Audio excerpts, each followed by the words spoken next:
Hey up and welcome to Matt's Mindful Meals.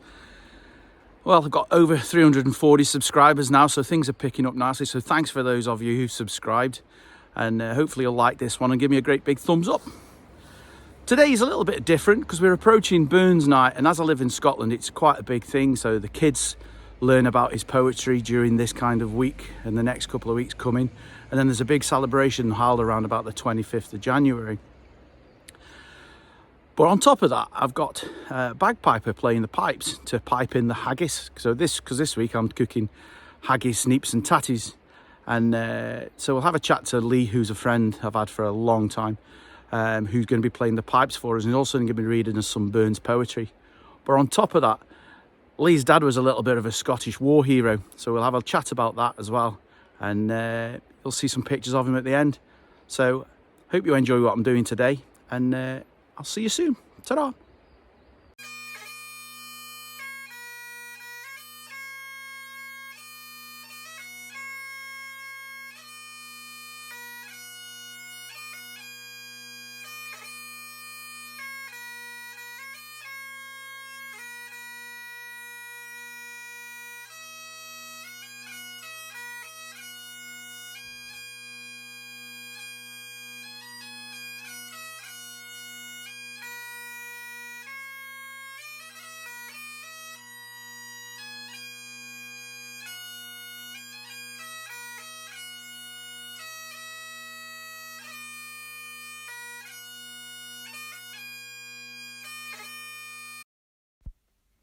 Fair fire on his sonsy face, great chieftain of the puddin' race, aboon the ma ye tat your place, pinch, tripe or thern, weel are ye wordy, o' grace, as lang as me earn. The groaning trencher there ye fill, your hurdy's like a distant hill, your pin would help to mend a mill in time of need, while through your pores the dews distil like amber bead. His knife, see rustic, labour dicht, and cut ye up where ready slicht, trenching your gushing entrails brecht like ony ditch, and then, oh what a glorious sicht, wan, reeking, rich. Is there our his French ragout, or olio that would stow a sou, or fricassee, would mak her spew wi' perfect scunner, looks down wi' sneering scornful view on sic a dinner. Your powers war mak mankind your care, and dish them out their bill of fare. All Scotland wants nae skinking ware that joups in luggies, but if you wish her grateful prayer, gie her a haggis.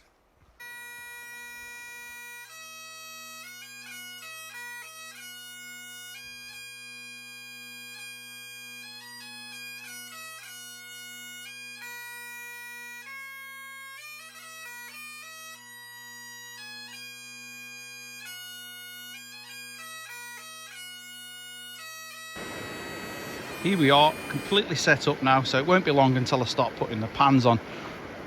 We're just going to walk around and show you what we've got. So I've got 2 fireboxes, as normal, with the bags that we brought everything in. But today I'm going to be cooking in 2 billy cans that you've already seen in the photographs. So this is quite a simple meal to do because it is an old-fashioned meal when things weren't as easy as they are now. So you needed basically 3 pots. 1 to boil the haggis, 1 to boil the potatoes, and 1 to boil the turnips, which up here they're called tatties and neeps. If you look at the scenery we've got around us, some of you might recognise it because I've been down here a few times. So here we are, time to get things going. So as I've said, and you've seen earlier on, I'm going to be using the billy cans. So in this one I've got the chopped up turnip.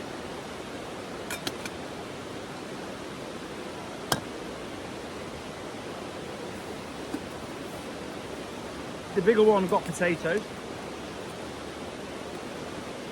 And in the little pan that you can see in front of us, I'm going to put the haggis, but I'm going to do that on the alcohol burner. Now this is going to take us about 20 minutes to get things all boiled, but then might take an extra 10 minutes to make sure everything's soft enough. So I'm going to have to just keep replacing the wood.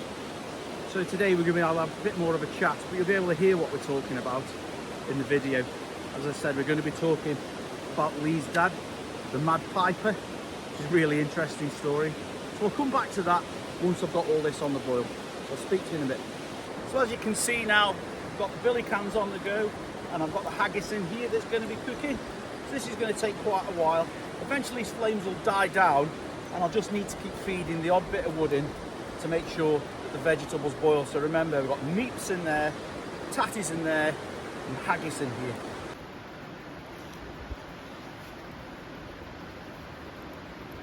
What you do need to do in a situation like this where you're boiling stuff is to keep coming back and making sure it's not boiling dry. So what I've come back to do now is just check these and maybe add a little bit more water to them.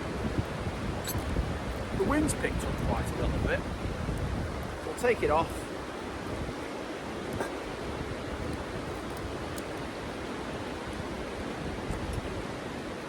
Okay. Plenty of water and it's just coming to the boil.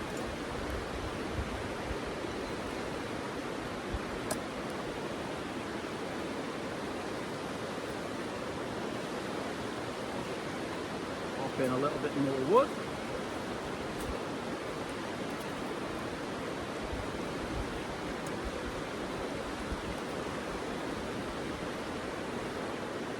That's that one. Now for the potatoes.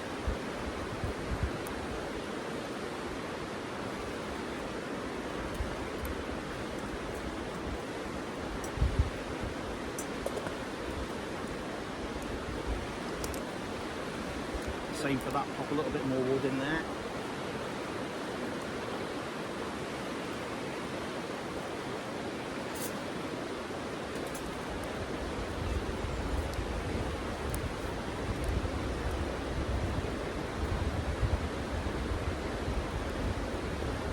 Check them again in a bit.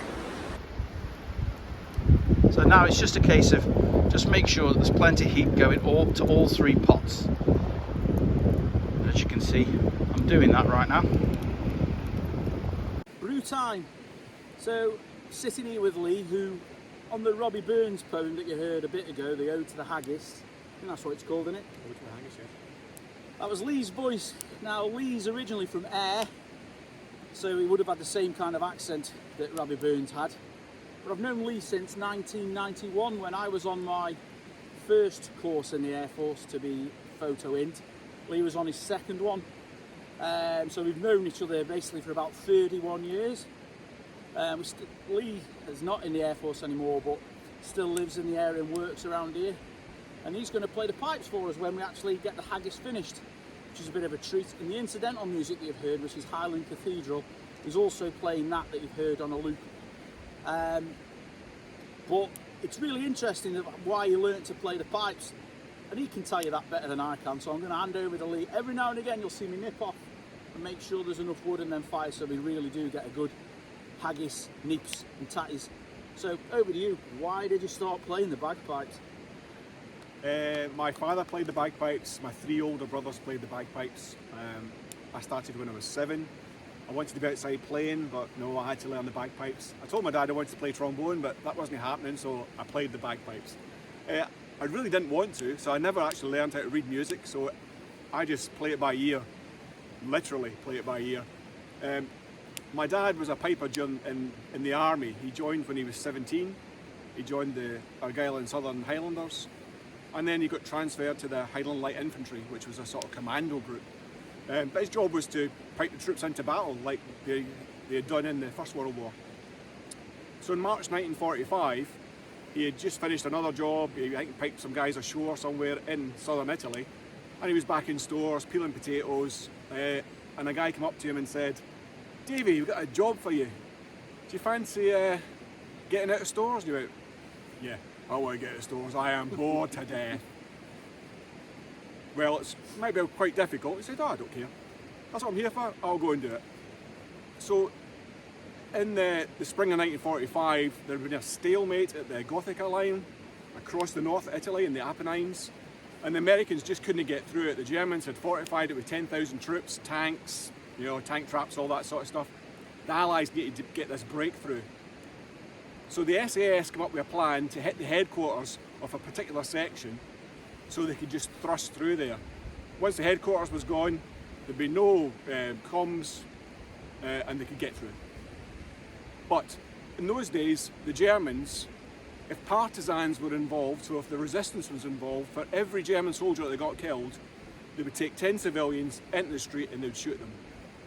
Months earlier, they'd shot 700 men, women and children because of 70 German deaths. So the SAS thought, well, if we can get together with a bunch of partisans and get bagpipes playing, the Germans will just think, bagpipes? It must be British. It's a British attack. Oh my God, there's been a breakthrough already. Panic. So my dad got into this battle. Really the first taste of blood and guts he'd had, because he'd been piping in the mess, he'd been piping Burns suppers, he'd just been marching round tables, and then all of a sudden he was in a firefight with machine guns shooting him, and took the top of his bagpipes off, saved his major's life by pushing him into a trench. It was all amazing stuff, but we didn't know anything about this because, like many of the veterans, they didn't talk about the war. My dad came back with PTSD. We didn't know why, and he didn't know why. He would wake up in the middle of the night, try to kill my mother, strangle her to death. He turned to alcohol. Common stories you hear now with soldiers, but they didn't think about it after the Second World War. And it only came to light 11 years ago now, maybe, I don't know, when an Italian journalist called Matteo Incerti, who lives in the area where the battle was, he'd done all the background, and since that day, since 1945, they've been commemorating this battle every March, because the Germans had bagpipes. They only found 3 dead, and they were all SAS guys, so it must have been a British attack. There was 80 Germans killed that night, maybe more. So if it had been a partisan attack, the whole village would have been shot. But because the Germans had bagpipes, they found 3 British dead. It was a British attack, there was no reprisals. So they celebrated my dad as the Mad Piper, and the sound of the bagpipes as the liberation of that bit of Italy. And they commemorated it every year with they brought a random guy in from Glasgow, he played the bagpipes, but they always wanted to know who this piper actually was. It was only Matteo that had discovered through the Masonic Lodge that it was my father, David, my Piper KIRKPATRICK. So I've been back to Italy a couple of times and we've played the bagpipes, and it's like a hero's welcome. It really is quite emotional. I hope to go back for the 75th anniversary, but COVID spoiled that. So my plan is to go back for the 80th. Unfortunately, most of the partisans will be dead. I think there's only 2 left. But it'll be good to go back and to commemorate what my dad did. Thank you. Brilliant, innit? And you really don't know what to say from that. But there's a book about him. What's that book called?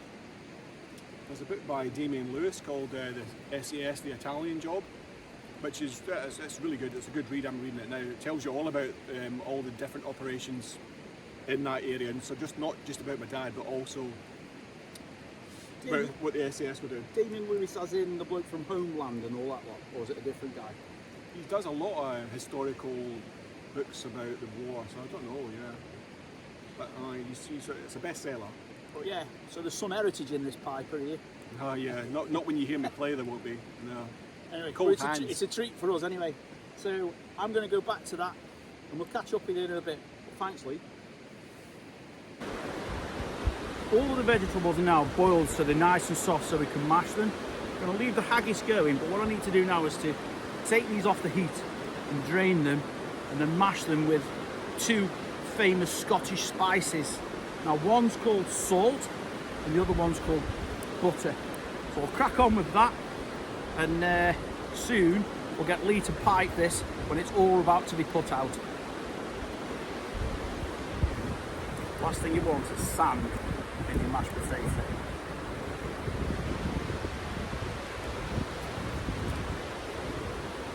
One,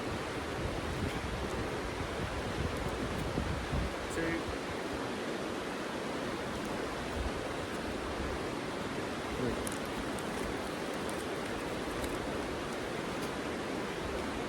What I'll do now, I'll get the potato masher that Heather doesn't actually know I've pinched out the kitchen just yet. Here you go.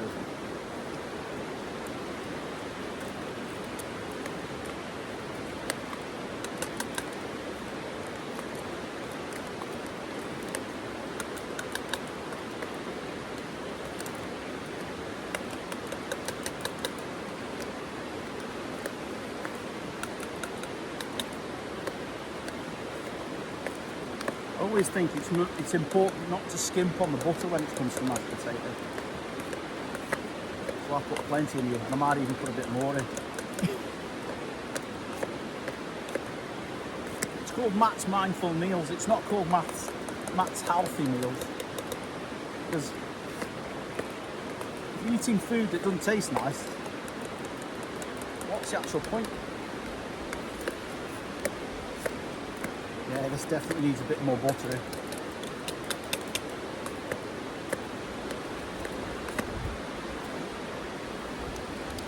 Not too much, because that'd be stupid.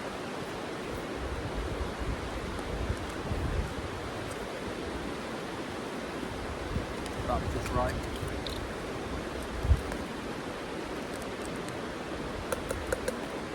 So keep mashing it until all the lumps are gone and it's nice and smooth. And hopefully, when we vet this, Lee will give us a big thumbs up or thumbs down. Now, you might think I've cooked far too much for just the two of us. I have, but that's on purpose. My friend Nige and his wife Kim. Kim's from America and she's never tasted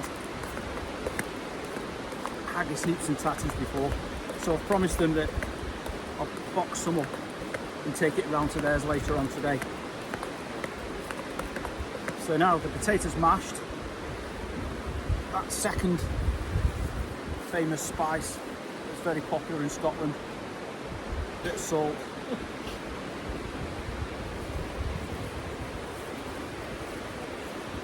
Lovely jubbly. So get that mixed in.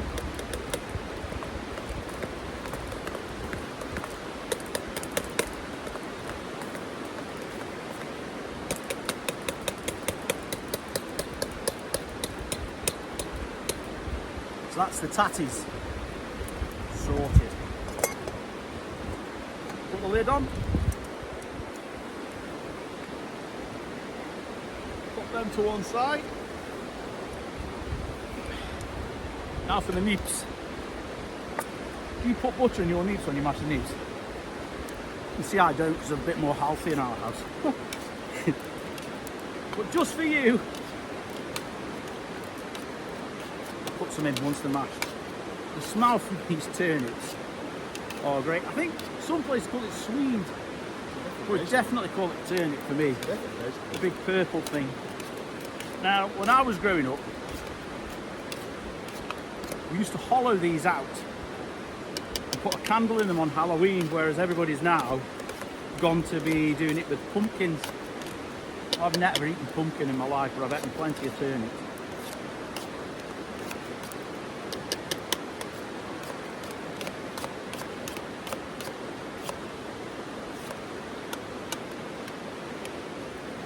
Tiny little bit of butter in these, or a lot? Not that much.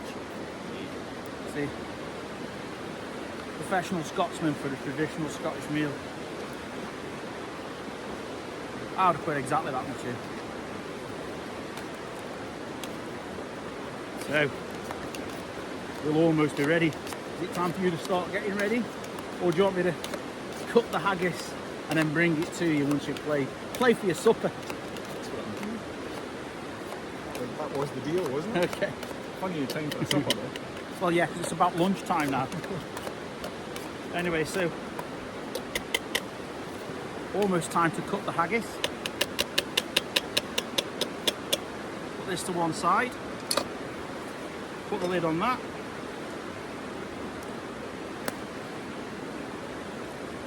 Now, I don't know if you'll see this, but when you cut the haggis, it pops open. I'm going to try and do that, so I need to move that off. Move these. Big serving spoon.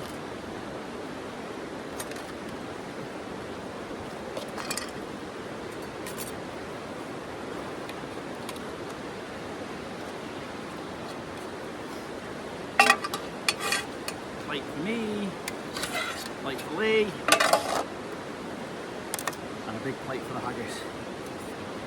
So see if I can get it out without falling it onto the floor. You can see it's like a giant rugby ball.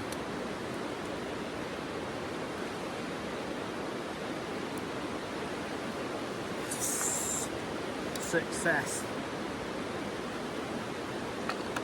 So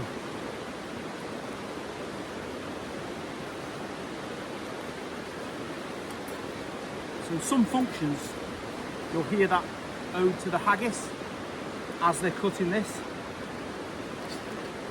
But here we go. I'll bring it a bit closer so you may be able to see it pop.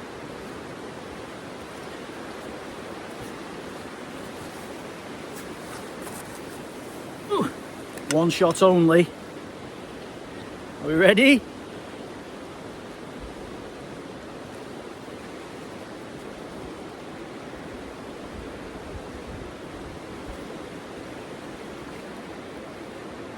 And then, very hot. So I'll serve this up and I'll film Lee playing.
Fine.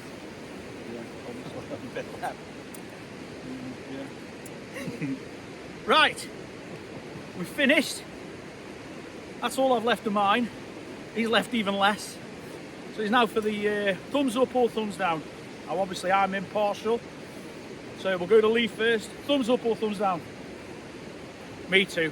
Really good. Take care. What I'm going to do now is pack up, so you'll watch that, and I'll see you next time. Thanks for watching. Yes. Don't forget to give a big thumbs up. Ta! Should old acquaintance be forgot and never brought to mind? Should old acquaintance be forgot and auld lang syne?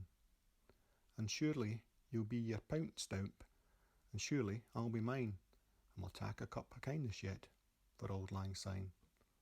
For twa hae run about the braes and powed the gowans fine, and we've wandered mony a weary fit since auld lang syne.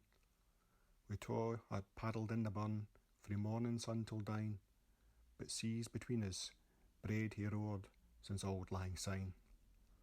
And there's a hand, my trusty fear, and gie's a hand of thine. We'll tak a right good willy wacht for auld lang syne. For auld lang syne, my dear, for auld lang syne. We'll tak a cup of kindness yet for auld lang syne.